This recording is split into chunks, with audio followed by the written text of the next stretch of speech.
Assalamualaikum warahmatullahi wabarakatuh. Puji syukur kita panjatkan kepada Tuhan Yang Maha Esa, karena hari ini masih diberikan nikmat kesehatan dan kedamaian, hingga bisa berjumpa dalam satu wadah, yaitu di channel Jawa Buana.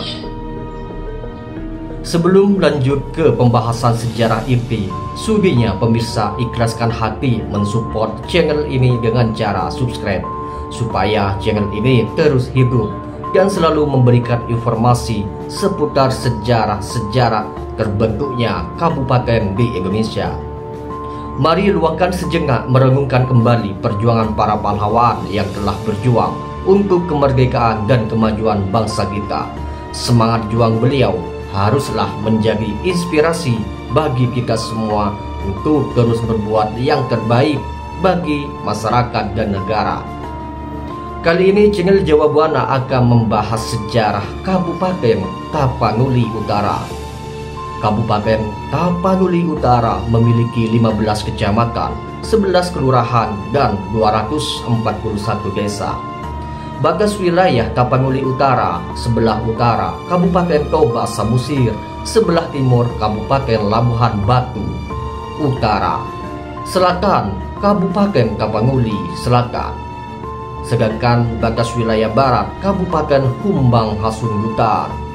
Untuk mengetahui sejarah lengkap Kabupaten Tapanuli Utara, mari simak dan saksikan video berikut ini sampai tuntas. Kabupaten Tapanuli Utara adalah sebuah kabupaten di Provinsi Sumatera Utara, Indonesia, yang ibu kotanya berada di Kecamatan Tarutung. Sebelum dimekarkan Kabupaten Dairi, Kabupaten Toba sebelumnya bernama Kabupaten Toba Samosir, dan kemudian Humbang Hasundutan adalah bagian dari Tapanuli Utara. Pada masa Hindia Belanda, Kabupaten Tapanuli Utara termasuk Kabupaten Dairi dan Toba Samosir yang sekarang termasuk dalam Keresidenan Tapanuli yang dipimpin seorang residen bangsa Belanda yang berkedudukan di Sibolga. Keresidenan Tapanuli yang dulu disebut Residenti Tapanuli terdiri dari 4 Efdeling kabupaten, yaitu Efdeling Bata Landen, Efdeling Padan Sidin Puan, Efdeling Sibolga, dan Efdeling Nias. Efdeling Bata Landen dipimpin seorang asisten residen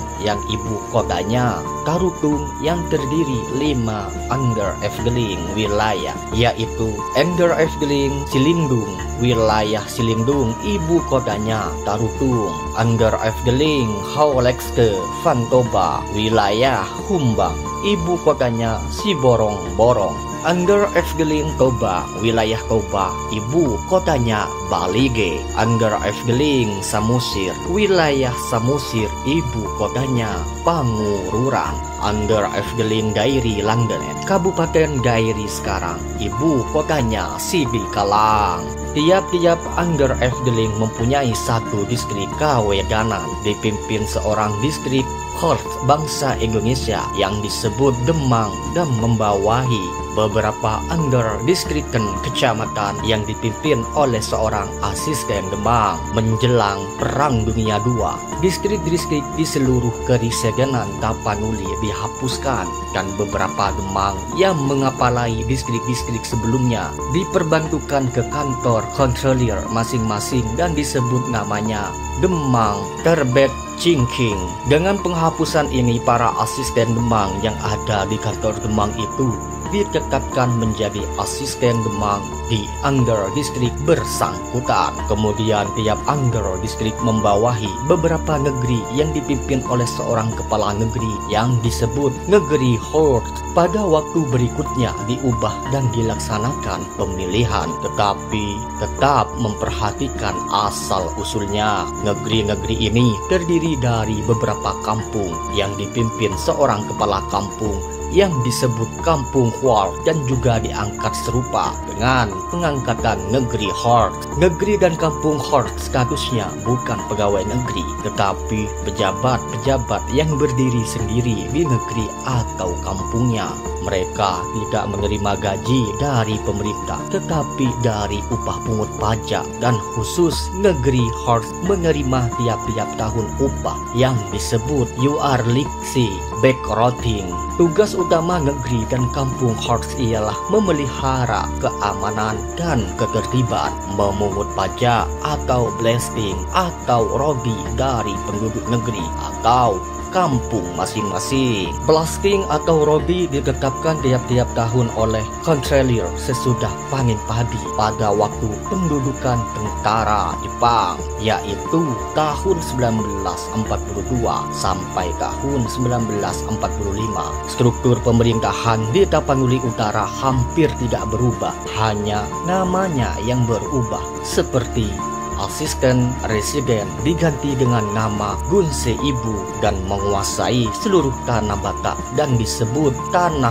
Batak Sikio Tio. Demang-demang Terbeks Ciking menjadi Guntium memimpin masing-masing wilayah yang disebut Gunya Usio. Asisten Demang tetap berada di posnya masing-masing dengan nama Huku Guntio dan kecamatannya diganti dengan nama Huku Gunya Usio. Negeri dan kampung Hut tetap memimpin negeri atau kampungnya masing-masing dengan mengubah namanya menjadi Kepala Negeri dan Kepala Kampung. Sesudah kemerdekaan Republik Indonesia dipromosikan tanggal 17 Agustus tahun 1945, pemerintah mulailah membentuk struktur pemerintahan baik di pusat dan di daerah. Dengan diangkatnya Dr. Ferdinand Lumban Tobing sebagai Residen Tapanuli, disusunlah struktur pemerintahan dalam negeri di Tapanuli, khususnya di Tapanuli Utara sebagai berikut. Nama Efteling Batak Landen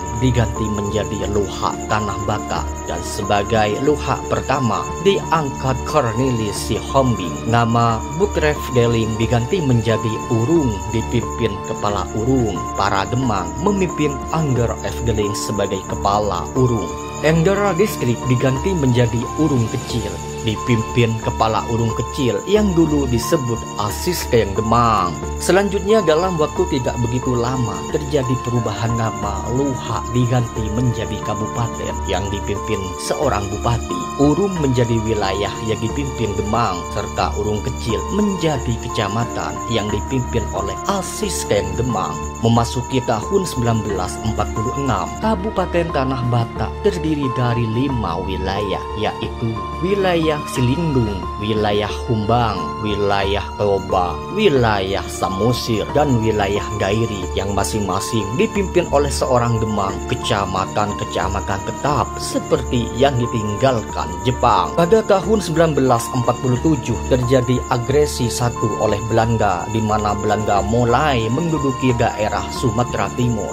Maka berdasarkan pertimbangan-pertimbangan strategis dan untuk memperkuat pemerintahan dan pertahanan, Kabupaten Tanah Batak dibagi menjadi 4 kabupaten, wilayah menjadi kabupaten, dan memperbanyak kecamatan. Tahun 1948 terjadi agresi 2 oleh Belanda untuk mempermudah hubungan sipil dan tentara Republik. Maka pejabat-pejabat pemerintahan sipil dimiliterkan dengan jabatan Bupati Militer, Wedana Militer, dan Camat Militer. Untuk mempercepat hubungan dengan rakyat, kewedanaan dihapuskan dan para camat langsung secara administratif ke Bupati. Setelah Belanda meninggalkan Indonesia pada pengesahan kedaulatan pada permulaan tahun 1950, di Tapanuli dibentuk kabupaten baru, yaitu Kabupaten Tapanuli Utara, dulu Kabupaten Batak. Kabupaten Tapanuli Selatan, dulu Kabupaten Padang Sidempuan. Kabupaten Tapanuli Tengah,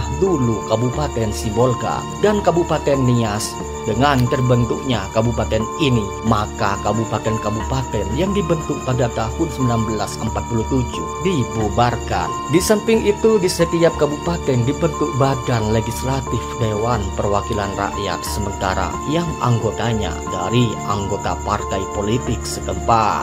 Mengingat luas wilayah Kabupaten Tapanuli Utara meliputi Dairi pada waktu itu, Maka untuk meningkatkan daya guna pemerintahan, pada tahun 1956 dibentuk Kabupaten Dairi yang terpisah dari Kabupaten Tapanuli Utara. Salah satu upaya untuk mempercepat laju pembangunan ditinjau dari aspek pertumbuhan ekonomi daerah, pemerataan hasil-hasil pembangunan, dan stabilitas keamanan adalah dengan jalan pemekaran wilayah. Pada tahun 1998, Kabupaten Tapanuli Utara dimekarkan menjadi 2 kabupaten, yaitu Kabupaten Tapanuli Utara dan Kabupaten Toba Samosir, sesuai dengan Undang-Undang Nomor 12 Tahun 1998 tentang pembentukan Kabupaten Toba Samosir dan Kabupaten Mandailing Natal.